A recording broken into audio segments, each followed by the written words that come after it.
Welcome to Meet the Press Now. I'm Gabe Gutierrez in Washington, where President Trump is now urging House Republicans to vote yes on a bill that would force his own Justice Department to release all of the Epstein files. And moments ago, telling reporters he would sign the bill into law if it got to his desk.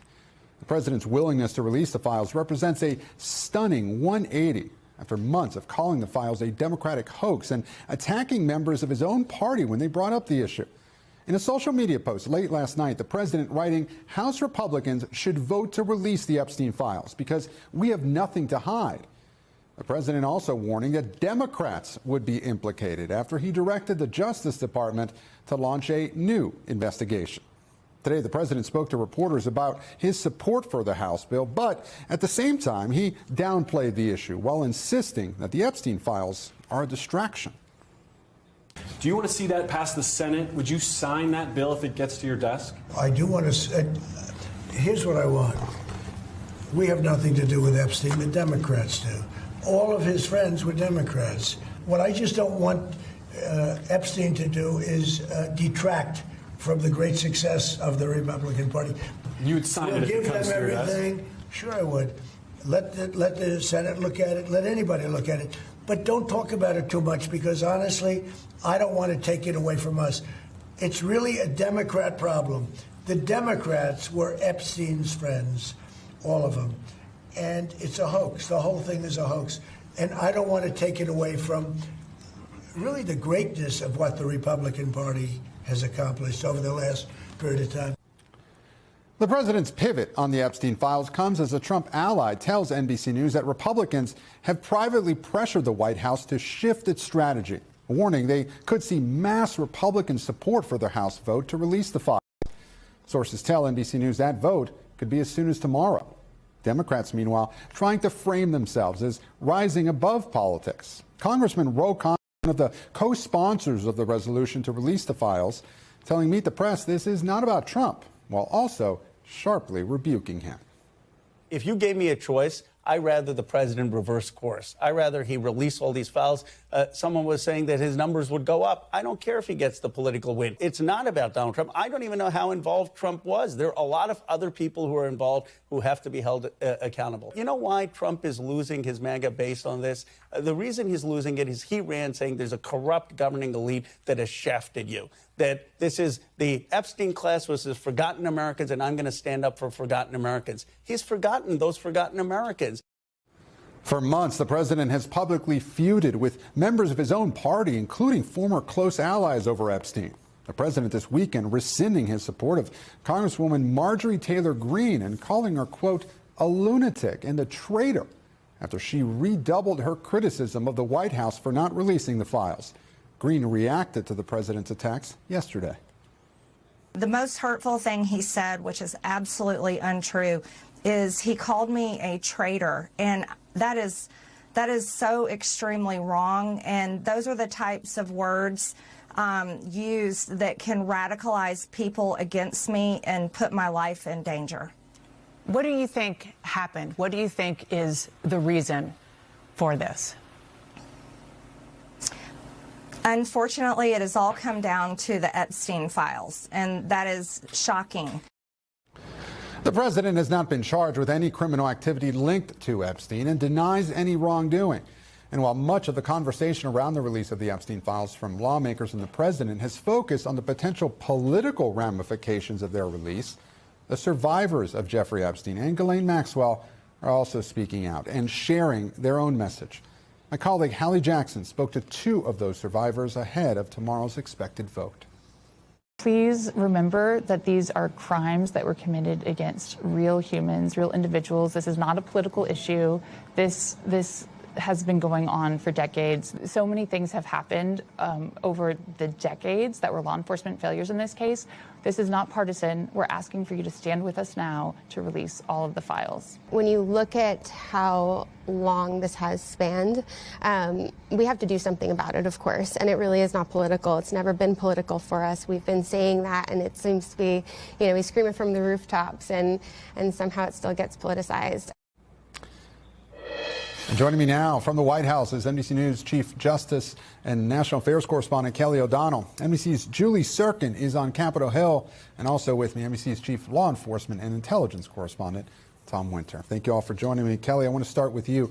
Is this really a pivot or truly a change of heart when it comes to releasing the files? The president does seem to be trying to walk the line here, saying he's for transparency while also dismissing the files altogether. Walk us through that.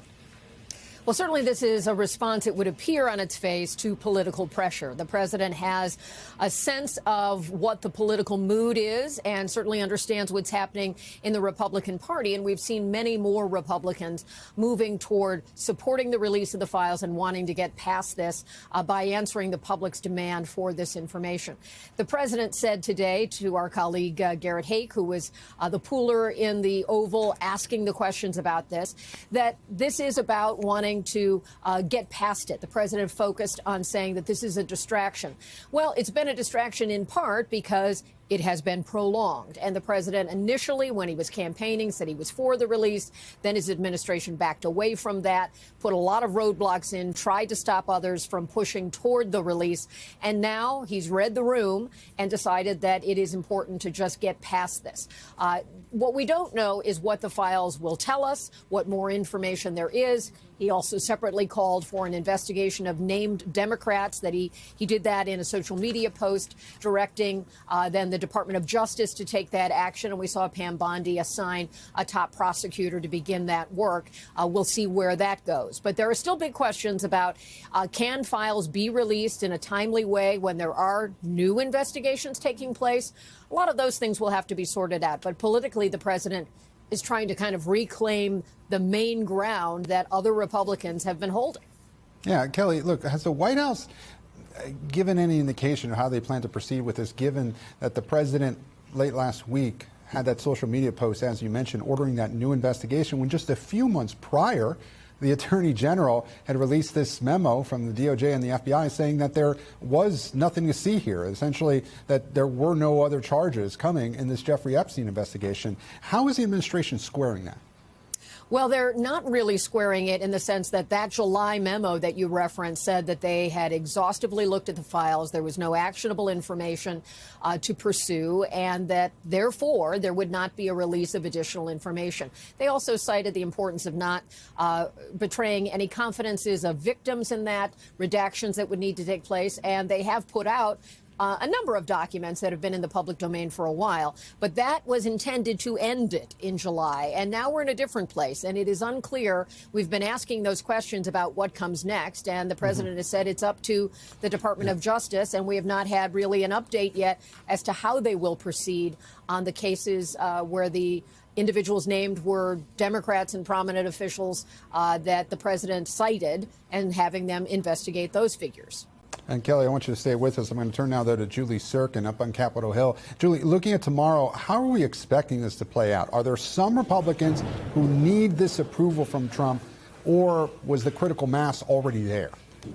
I think the critical mass was already there, Gabe. Months ago, I was talking to a House leadership source on the Republican side who essentially said that if the discharge petition hits 218 signatures and this gets to the floor, we're going to see far greater number than just the 4 Republicans who signed on to it actually vote to compel the DOJ to release these files. And reporters talked to Speaker Johnson earlier today, pressing him on President Trump's evolution on this issue. He completely defended him. Take a listen. I had the same concern, that we wanted to ensure that victims of these heinous crimes are completely protected from disclosure, those who don't want their names to be out there. And I'm not sure the discharge does that, and that's part of the problem. Now, those behind the bill have told me there are adequate protections for redacting the victim names already in this discharge petition, similar to the effort that we've seen undertaken by the House Republicans leading the House Oversight Committee investigation, a completely separate but parallel effort. I also asked Speaker Johnson earlier today if he plans to vote for the release of these files, a vote that we could see happen tomorrow, by the way, on the House floor. He did not reply to me. He just gave a simple smirk back. But that will be an interesting thing to watch. Of course, the Speaker doesn't always have to vote on things, but certainly if he decides to sit this one out, I think that will be notable. A smirk indeed. You know, Julie, I know this just happened a short time ago. I'm not sure if you have been able to get any reaction to what our colleague Garrett Haake asked the president. But the president indicating that, yes, he would sign this if it got to his desk, and seeming to suggest, or at least think, that it has a good chance of passing the Senate. Just a few days ago, that really seemed like an uphill battle. What's been the reaction to that, if any, of what the president just said? And then also, have you noticed over the last several days a growing indication that this could pass the Senate as well as the House?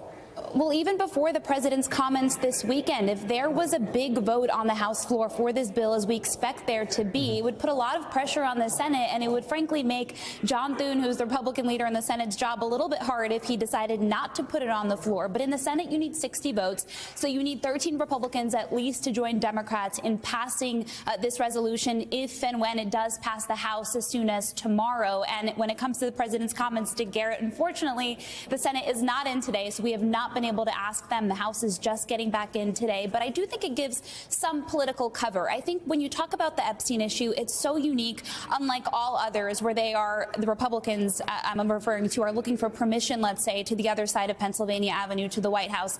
In this case, this is an issue, like you heard Kelly talk about, that the president's own MAGA supporters, his base, want him to be a yes on. This is something that he clearly sees the writing on the wall. He knows it's going to happen. When Kelly talked about the delay in this, I remember back in the summer when Speaker Johnson sent members home in part because he didn't want to take this vote. He didn't want to finalize a discharge petition. Now he is ahead of schedule. He has up to 9 legislative days to actually put it on the floor, and he's doing it this week. So I do think that's telling. He may want to get it over with as quickly as possible. You know, as we noted, the president going after Congresswoman Marjorie Taylor Greene, quite the implosion of that relationship. She's, of course, been critical of him over a variety of issues in recent weeks. How much should we read into this as being a crack among the MAGA base, as you were referencing?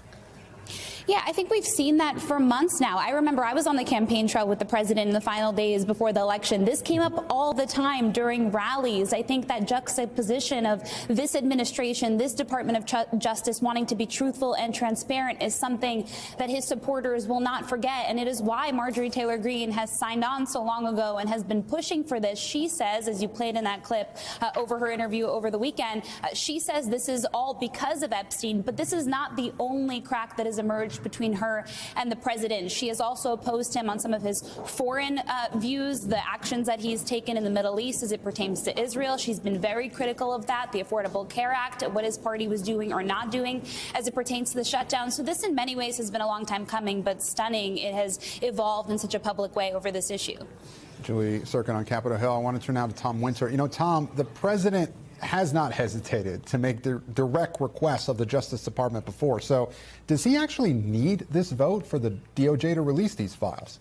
No, he doesn't in some respects need this vote in order to make them release the files, nor does the Justice Department, for their matter, need this vote either. They could certainly release some information, as Kelly was referring to that July memo that talked about the fact that they had gone through all of these files and looked at the various names that were in them, certainly did not want to put any files out that had victims' names in there. Also, if there were any photos that may have been of girls that were under the age of 18, they didn't want to put those photos out either, but they said that they would not be releasing more information on it. So presumably there are more. I can tell you without a doubt there are more files that are out there. It does not necessarily need some sort of executive order for the Justice Department to put some things out.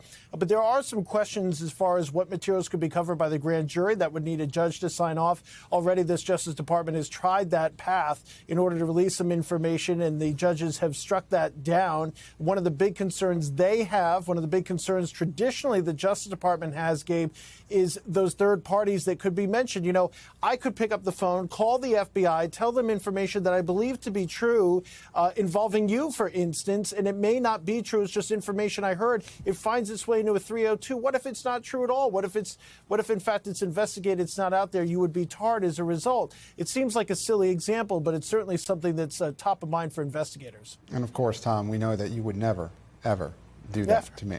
Never. But anyway, Tom, we mentioned this a little bit ago, this new investigation that the president announced into Democrats' ties to Epstein, and that Pam Bondi said that she would undertake. Could that new investigation be used to stop the release of some files, even if Congress votes for this resolution. After all, it would be an ongoing investigation, theoretically.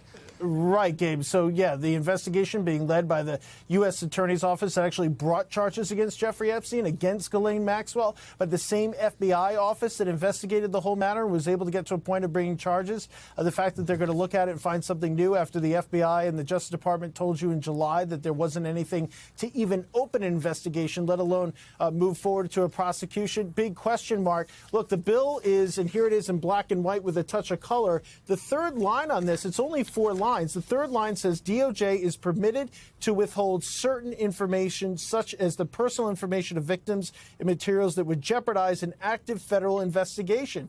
Well, there you go. That answers your question. So it is possible that some of those files could be held back, Gabe. Tom Winter, thank you so much for your expertise, my friend. We thank you for watching, and remember, stay updated on breaking news and top stories on the NBC News app or watch live on our YouTube channel.